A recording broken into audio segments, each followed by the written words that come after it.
ایک دیہاتی کسی شہر میں فٹ بال کھیلتے ہوئے لوگوں کو دیکھ کر اس نے قریب میں کھڑے ایک بزرگ سے پوچھا،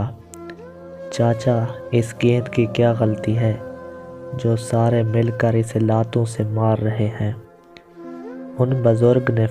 جواب دیا، اس گیند کی سب سے بڑی غلطی یہ ہے کہ وہ اندر سے خالی ہے، ورنہ کسی کی کیا مجال کہ اسے لاتوں سے مارے۔ موجودہ دور میں ہم مسلمانوں کا یہی حال ہے، ایمان بس زبان پر ہے اور اندر سے خالی ہے، ورنہ کسی کی کیا مجال کہ ہماری طرف نظر اٹھا کر بھی دیکھے۔